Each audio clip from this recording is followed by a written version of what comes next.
समेत पूरा उत्तर भारत इस वक्त प्रचंड सर्दी झेल रहा है।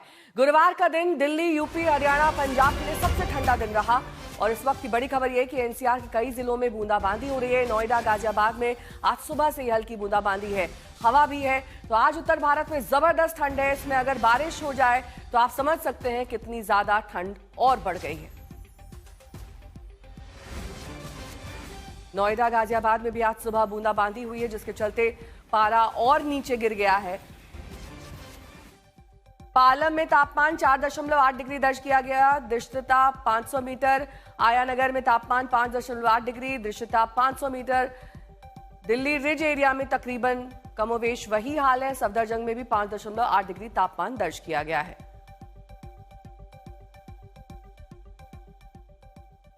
अब आपको पटना लिए चलते हैं, वहां के हालात दिखाते हैं। हमारे सहयोगी शशि भूषण की रिपोर्ट देखिए।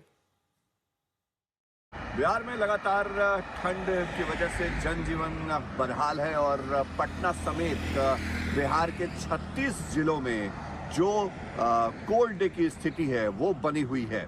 आज भी मौसम विभाग ने अलर्ट जारी किया है कि बिहार के ज़्यादातर जिलों में पारा 10 डिग्री से नीचे रिकॉर्ड होगा।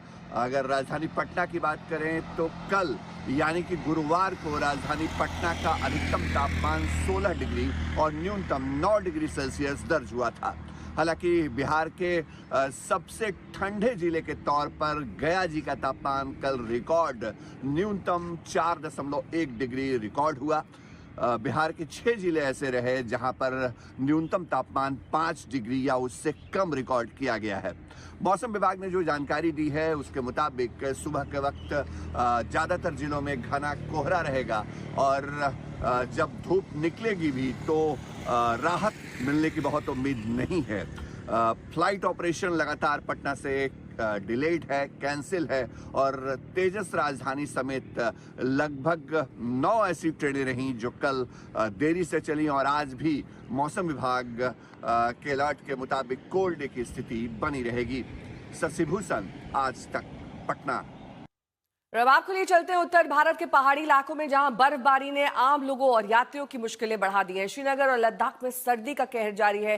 चारों तरफ सिर्फ बर्फ की सफेद चादर दिखाई दे रही है। नजारा खूबसूरत है लेकिन ठंड ने लोगों का जीना मुश्किल कर दिया है। श्रीनगर में तापमान -5 डिग्री के नीचे गिर गया है। वहीं अनंतनाग की झीलें और झरने जम गए हैं। प्रशासन ने पर्यटकों के लिए एडवाइजरी भी जारी कर दी है। सड़कें कई जगहों पर बर्फ से बाधित है और प्रशासन बर्फ हटाने में जुटा हुआ है। इस वक्त हमने काफी बहादुरी का काम किया है क्योंकि सुबह सवेरे डल लेक के अंदर आना कोई आसान काम नहीं है और वो भी जब ये डल लेक फ्रीज हो गई हो। आपको दिखाता हूं कि कैसे एक जो परत है आइस की इसके ऊपर बन चुकी है।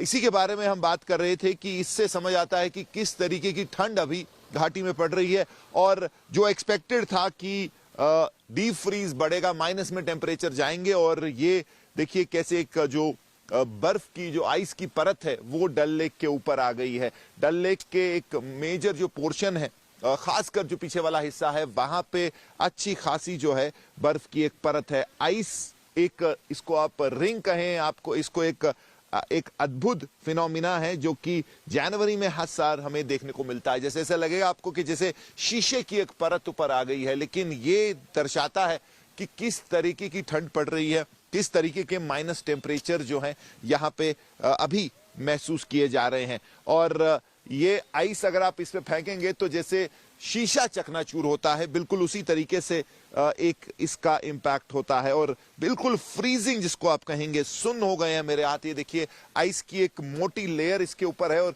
अगर आप इस पे फेंकते हैं तो जैसे शीशा चकनाचूर हो जाता है, बिल्कुल वैसा ही इसका इस वक्त इफेक्ट है। तो इससे आप समझ सकते हैं कि किस लेवल की ठंड है और इसको मिनी नार्निया आप कहें या विंटर वंडरलैंड कहें, जहां गुलमर्ग में बर्फ ही बर्फ है, वहां डल लेक के ऊपर एक मोटी आइस की परत। आपको थोड़ा और दिखाने की कोशिश करते हैं कि कितना जो है ये आइस मोटा है, ऊपर थिक लेयर है। मुजफ्फर को बोलूंगा आपको दिखाएगा।